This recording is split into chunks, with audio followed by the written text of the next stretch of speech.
എല്ലാവർക്കും സഹനങ്ങളുണ്ട്. നിങ്ങളൊരു പക്ഷേ വലിയ സഹനത്തിന്റെ വക്കിലായിരിക്കും. ഈ വചന ശുശ്രൂഷ കേൾക്കുമ്പോൾ കടുത്ത ദുഃഖം ഉണ്ടായിരിക്കാം. ഒത്തിരിയധികം ശാരീരികവും മാനസികമായിട്ടുള്ള വിഷമങ്ങളിലൂടെ കടന്നു പോകുന്ന വ്യക്തിയായിരിക്കാം. സഹനങ്ങളിൽ ഒരിക്കലും തള്ളിപ്പറയാതെ ദൈവത്തെ മുറുകെ പിടിക്കാനും ആത്മാക്കൾക്ക് വേണ്ടി കാഴ്ചവെക്കാനും പ്രത്യേകമായിട്ട് പരിശ്രമിക്കാം. ഒരു വ്യക്തിയുടെ ജീവിതത്തില് സഹനങ്ങൾ പല വിധത്തിലാണ്. പ്രിയപ്പെട്ടവരെ, ചിലത് രോഗത്തിന്റെ രൂപത്തിലായിരിക്കാം ചില സഹനങ്ങൾ, അല്ലെങ്കിൽ ചില അവഗണനകളുടെ രൂപത്തിലായിരിക്കും. ചില വ്യക്തികൾ ബോധപൂർവം നമുക്ക് അവഗണനകൾ നേരിടുക, ബോധപൂർവം തന്നെ തിക്താനുഭവങ്ങൾ ഉണ്ടാവുക, അല്ലെങ്കിൽ പ്രിയപ്പെട്ടവരെ മറ്റുള്ളവരുടെ പരിഹാസങ്ങളുടെ നിന്ദനങ്ങളുടെ രൂപത്തിലായിരിക്കും സഹനം വരുന്നത്, അല്ലെങ്കിൽ ഓരോ അടിക്കടിയായിട്ട് പ്രതിസന്ധികളും പ്രതിബന്ധങ്ങളും നിറഞ്ഞ അവസ്ഥ ഉണ്ടാവുക, അല്ലെങ്കിൽ ചില വേർപാടുകള്, വിഷകരകരമായ സാഹചര്യങ്ങൾ. ഇങ്ങനെ സഹനങ്ങൾ പല വിധത്തിലുണ്ട്. പല വിധത്തിലുള്ള സഹനങ്ങള് ഒരുപക്ഷെ സഹനങ്ങളെല്ലാം ഒരേപോലെയാണെന്ന് ചോദിച്ചാൽ ഒരേപോലെയല്ല. ഒരാൾക്ക് രോഗമാണെങ്കിൽ വേറൊരാൾക്ക് പീഡനങ്ങളായിരിക്കാം, അല്ലെങ്കിൽ തിക്താനുഭവങ്ങളായിരിക്കാം, സങ്കടങ്ങളായിരിക്കാം, ഒറ്റപ്പെടലുകളായിരിക്കാം, കുറ്റപ്പെടുത്തലുകളായിരിക്കാം. ഇങ്ങനെ സഹനങ്ങളുടെ ഒരു നീണ്ട നിര തന്നെയുണ്ട്. അതുകൊണ്ട് പ്രിയപ്പെട്ടവരെ, സഹനങ്ങളെ എങ്ങനെ നമ്മൾ സ്വീകരിക്കണം?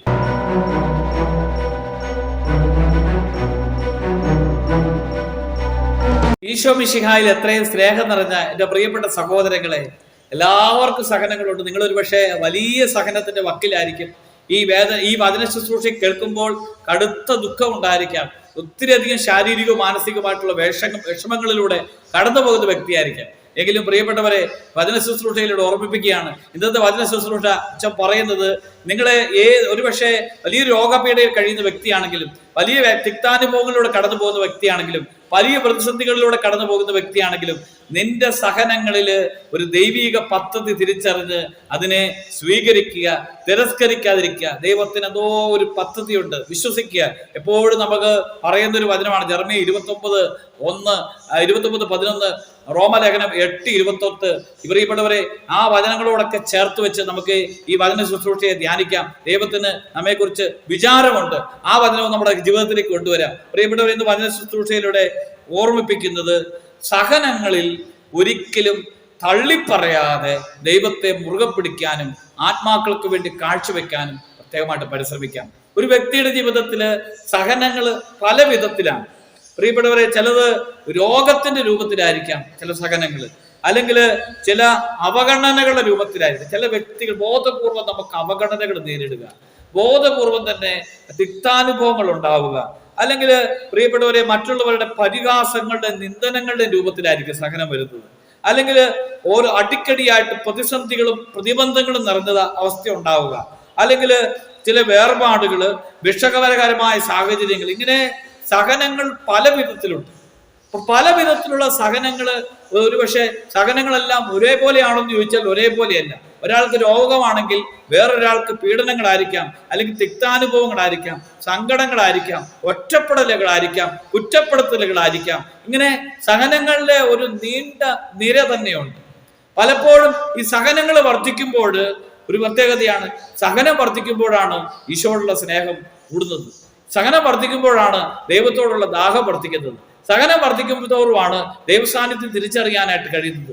ഈ ഭൂമിയിലെ സുഖങ്ങളും ഭൗതികമായിട്ടുള്ള സന്തോഷങ്ങളും വർദ്ധിച്ച ഒരു മനുഷ്യന്, ഒരു വ്യക്തിക്ക് ദൈവത്തിന്റെ സാന്നിധ്യം തിരിച്ചറിയാൻ കഴിയില്ല. നിന്റെ കൂടപ്പുറപ്പായിട്ട് സഹനങ്ങൾ മാറിയിട്ടുണ്ടെങ്കിൽ, നിന്റെ കൂടപ്പുറപ്പായിട്ട് വേദനകൾ വർദ്ധിച്ചു വരികയാണെങ്കിൽ, എല്ലായിടത്തും അവഗണനകളും ഒറ്റപ്പെടലുകളും വർദ്ധിക്കുമ്പോൾ ഒരു കാര്യം ഉറപ്പാണ്, നീ ദൈവത്തിന്റെ സാന്നിധ്യം തിരിച്ചറിയാൻ പോവുകയാണ്. നിന്റെ ജീവിതത്തിൽ ശക്തമായിട്ട് ദൈവം ഇടപെടാൻ പോവുകയാണ്. ഹല്ലേലൂയ.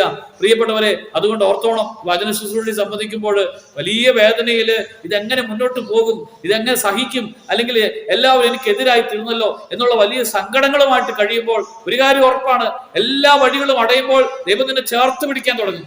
എല്ലാ മാർഗങ്ങളും നിനക്കെതിരായിട്ട് നിൽക്കുമ്പോൾ ദൈവത്തിന്റെ പക്ഷത്ത്, അതാണ് സങ്കീർത്തനം 16:8, കർത്താവിന്റെ കൺമുമ്പിലുണ്ട്, അവിടുന്ന് എന്റെ വലതുവശത്തുള്ളത് കൊണ്ട് ഞാൻ കുലുങ്ങിയല്ല, എന്റെ കൂടെയുണ്ട്. കർത്താവ് ദൈവത്തോട് ചേർന്നിരിക്കുവിൻ, അവിടെ നിങ്ങളോട് ചേർന്നിരിക്കും. പ്രിയപ്പെട്ടവരെ, നീ ഈ ഈശോയോട് ചേർന്നിരിക്കുന്ന സമയം. അതുകൊണ്ട് പ്രിയപ്പെട്ടവരെ, സഹനങ്ങളെ എങ്ങനെ നമ്മൾ സ്വീകരിക്കണം?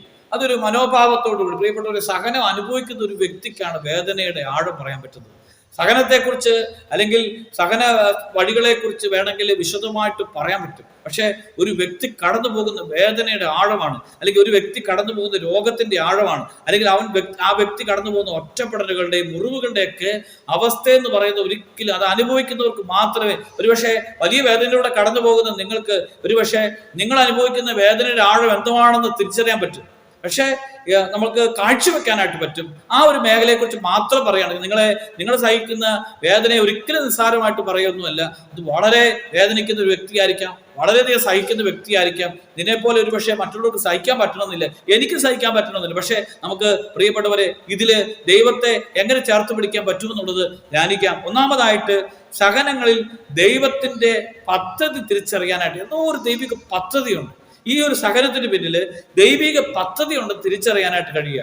ഒരുപക്ഷെ നിന്റെ പ്രിയപ്പെട്ടവരിലൂടെ ഉണ്ടാകുന്ന വേദനകളിൽ, അല്ലെങ്കിൽ രോഗത്തിന്റെ രൂപത്തില്, പ്രതിസന്ധികളുടെ രൂപത്തില്, അല്ലെങ്കിൽ എല്ലാ തടസ്സങ്ങളുടെ രൂപത്തില് എന്തോ ഒരു നീ പ്രാർത്ഥിച്ചിട്ട് ഇങ്ങനെയൊക്കെ വരുന്നുണ്ടെങ്കിൽ ഒരു കാര്യം നീ ഉറച്ചു വിശ്വസിക്കുക, ദൈവത്തിന് എന്തോ ഒരു പദ്ധതി ഒളിഞ്ഞു കിടപ്പുണ്ട്, ദൈവത്തിന് എന്തോ ഒരു പദ്ധതി ഒരുക്കിയിട്ടുണ്ട്. അതുകൊണ്ട് പക്ഷേ നാളുകളോടെ എടുക്കാം, ഒരു പക്ഷെ ഒത്തിരി വേദനയിലൂടെ നീ കടന്നു പോയേക്കാം. എങ്കിലും ഒരു കാര്യം ഉറപ്പാണ്, കുറച്ച് കഴിയുമ്പോൾ ദൈവത്തിന്റെ പദ്ധതി നിനക്ക് വ്യക്തമായിട്ട് വെളിപ്പെടും. രണ്ടാമതായിട്ട് പറയുന്നത്, പ്രിയപ്പെട്ടവരെ, ഈ സഹനങ്ങൾ ഉണ്ടാകുമ്പോൾ ഒരു നിയോഗത്തോടെ സ്വീകരിക്കുക.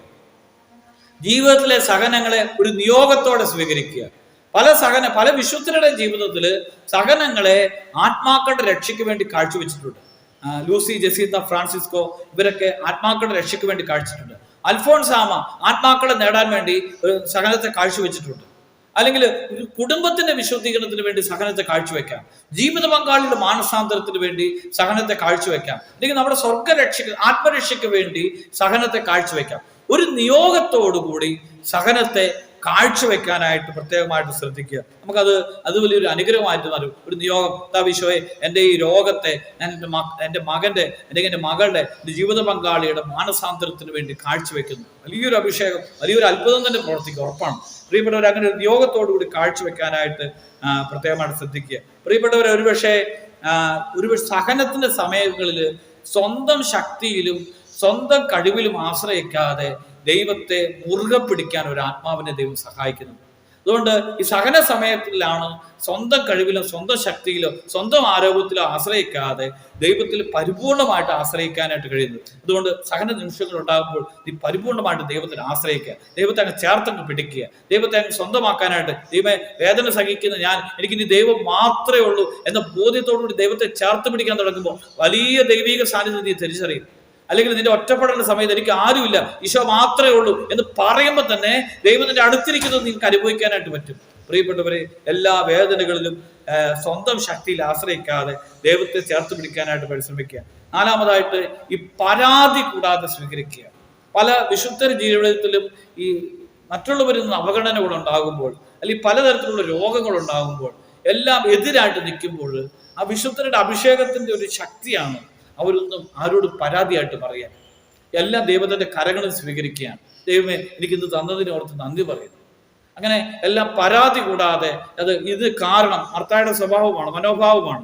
ഈ മറിയത്തെ ഇങ്ങനെ പരാതിയായിട്ട്, നീ ഇവിടെ ഉണ്ടായിരുന്നുവെങ്കിൽ എൻ്റെ സഹോദരൻ മരിക്കുകയല്ലായിരുന്നു, എൻ്റെ മറിയം എന്നെ തനിയെ വിട്ടിരിക്കുന്നത് കണ്ടില്ലേ. എല്ലാത്തിനെയും ഒരു പരാതിയോടുകൂടി കാണുക. ഇതൊരു മനോഭാവം പലപ്പോഴും ഉണ്ട്. എനിക്കിന്ന രോഗങ്ങളുണ്ട്, ഇത്ര പ്രശ്നങ്ങളുണ്ട്, എപ്പോഴും പരാതിയായിട്ട് അത് നമുക്ക് മാനുഷികമായിട്ട് വരുന്നതാണ്. എങ്കിലും പരാതി കൂടാതെ ഈശോയെ ഞാൻ ഇതെല്ലാം സ്വീകരിക്കുന്നു. ഈശോയോട് തന്നെ പറയും, ഈശോ ഞാൻ ഇതെല്ലാം സ്വീകരിക്കുന്നു, ഈശോ നിനക്ക് വേണ്ടി ഞാൻ ഇത് സ്വീകരിക്കുന്നു, എനിക്ക് ആരോട് പരാതിയില്ല, ആരോടും ഒരു വിരോധവും ഇല്ല, ഇതെല്ലാം ഞാൻ ഇരു കരങ്ങൾ സ്വീകരിക്കുന്നു. ആ മനോഭാവം വരുമ്പോൾ തന്നെ അഭിഷേകം ഉണ്ടാകും. അവസാനമായിട്ട് ഉറച്ച പ്രത്യാശ ഉണ്ടായിരിക്കുക. നിങ്ങൾ എത്ര കഠിന ദുഃഖത്തിലൂടെ കടന്നു പോയാലും, എത്ര പ്രതിസന്ധിയിലൂടെ കടന്നു പോയാലും ഉറച്ച വിശ്വാസം ഉണ്ടായിരിക്കുക. ദൈവം ഇടപെടും, ദൈവം പ്രവർത്തിക്കും, ദൈവം വരും കാലങ്ങളിൽ സഹായിച്ചിരിക്കും. ഈ ഉറച്ച പ്രത്യാശ. പ്രിയപ്പെട്ടവരെ, ഈ 5 കാര്യങ്ങളെക്കുറിച്ച്, ഒന്ന്, ദൈവത്തിനൊരു വ്യക്തമായ പദ്ധതിയുണ്ട് ഈ സഹനങ്ങളുടെ ഒക്കെ പിന്നിൽ. നീ സഹിച്ചുകൊണ്ടിരിക്കുമ്പോൾ തന്നെ, നീ വേദന സഹിക്കുമ്പോൾ തന്നെ, നീ രോഗപീഠയിലൂടെ കടന്നു പോകുമ്പോൾ, അവഗണനകളിലൂടെ പോകുമ്പോൾ ദൈവത്തിനൊരു പദ്ധതിയുണ്ട്. അതോടൊപ്പം തന്നെ ഒരു നിയോഗത്തോടെ നീ ഇതിനെ സ്വീകരിക്കുക, ഒരു നിയോഗം മനസ്സിൽ കണ്ട് സ്വീകരിക്കുക. മൂന്നാമത്, സ്വന്തം ശക്തിയിലും കഴിവിലും ആശ്രയിക്കാതെ ദൈവത്തിന്റെ ശക്തിയിൽ മുറുകെ പിടിക്കാനായിട്ട് പരിശ്രമിക്കുക. പരാതി കൂടാതെ നീ ഇത് സ്വീകരിക്കുക. ഉറച്ച പ്രത്യാശ ഉണ്ടായിരിക്കുക. നാളെ ദൈവം നിന്നെ അനുഗ്രഹിക്കും. അതുകൊണ്ട് ഈ വചന ശുശ്രൂഷയിൽ എത്ര സഹനത്തിന്റെ വലിയ തീവ്രതയിലൂടെ കടന്നു പോകുന്ന വ്യക്തിയാണെങ്കിലും ഉറച്ച പ്രത്യാശ ഉണ്ടായിരിക്കുക. നിന്നെ ദൈവം സ്നേഹിക്കും. എൻ്റെ പ്രിയപ്പെട്ട സഹോദരി, വചന ശുശ്രൂഷയിൽ പങ്കെടുക്കുമ്പോൾ ആരും ഇല്ലല്ലോ, ഒത്തിരി വേദനകളാണല്ലോ, സങ്കടങ്ങളാണല്ലോ, എന്നെ പോലെ ഇത്രയും വേദന സഹിക്കുന്ന ആരും ഒക്കെ അത്രയും വലിയ വേദനയിലൂടെ നീ കടന്നു പോകുന്നുണ്ടെങ്കിലും വചന ശുശ്രൂഷയിലൂടെ നിന്നോട് പറയാണ്, ഈശോ നിന്നെ ഏറ്റവും കൂടുതൽ സ്നേഹിക്കുന്നുണ്ട്. സഹനമുള്ള നിന്നെ ഈശോ അത്രമാത്രം പരിപാലിക്കുന്നുണ്ട്. ഈശോയ്ക്ക് നിന്നെ അത്രയധികം ഇഷ്ടമുണ്ട്. പ്രിയപ്പെട്ടവരെ, നിന്നെ ആരുമില്ലെങ്കിൽ, നിന്റെ ജീവിത പങ്കാളി പോലും നിന്നെ അവഗണിച്ചിട്ടുണ്ടെങ്കിൽ, നിന്റെ മക്കൾ പോലും നിന്നെ തിരിഞ്ഞു നോക്കാതിരിക്കുന്നുണ്ടെങ്കിൽ, നിനക്ക് പോകുന്നിടത്ത് എല്ലാ പ്രതിസന്ധികളാണെങ്കിലും ഈശോ നിന്റെ കൂടെയുണ്ട്. നിന്നെ ഈശോ അനുഗ്രഹിച്ചിരിക്കും. കുറച്ച് വിശ്വസിക്കുക. ദൈവം നിന്നെ അനുഗ്രഹിക്കേണ്ട. ഒരു നിമിഷം നമുക്ക് കരങ്ങൾ ഉയർത്തി ഈ കൂട്ടായ്മയിൽ ഇപ്പോൾ വചനം കേട്ടുകൊണ്ടിരിക്കുന്ന രോഗികളായിരിക്കുന്നവരെയും, വലിയ വേദനയിലൂടെ കടന്നു പോകുന്നവരെയും, സങ്കടങ്ങളിലൂടെ കടന്നു പോകുന്നവരെയും, വലിയ പ്രതിസന്ധികളിലൂടെ കടന്നു പോകുന്നവരെയും കർത്താവെ അങ്ങയുടെ കരുണയിലേക്ക് ചേർത്ത് വെക്കുന്നു. ഈശോയെ, ഈ സഹന സമയങ്ങളിലേക്ക് ദൈവത്തിന്റെ ഇടപെടലുണ്ടാകാൻ വേണ്ടി, ദൈവത്തിന്റെ മുഖം ദർശിക്കാനായിട്ട് കർത്താവെ ശക്തമായ ദൈവസാന്നിധ്യം തിരിച്ചറിയാനുള്ള കൃപ ഇവർക്ക് കൊടുക്കണമേ എന്ന് പ്രാർത്ഥിക്കുന്നു. സ്തുതി ആരാധിക്കാം. Hallelujah, hallelujah. യേശുവേ നന്ദി, യേശുവേ സ്തുതി, യേശുവേ ആരാധന, യേശുവേ മഹത്വം. Hallelujah, hallelujah, hallelujah, hallelujah. നമ്മുടെ കർത്താവ് യേശു മിശിഹായുടെ കൃപയും പിതാവായ ദൈവത്തിന്റെ സ്നേഹവും പരിശുദ്ധാത്മാവിന്റെ സഹവാസവും ഈശോയുടെ സംരക്ഷണവും നിങ്ങളോടുകൂടി ഉണ്ടായിരിക്കട്ടെ, ഇപ്പോഴും എപ്പോഴും എന്നേക്കും. ആമേൻ. യേശു മിശിഹായെ സ്തുതി.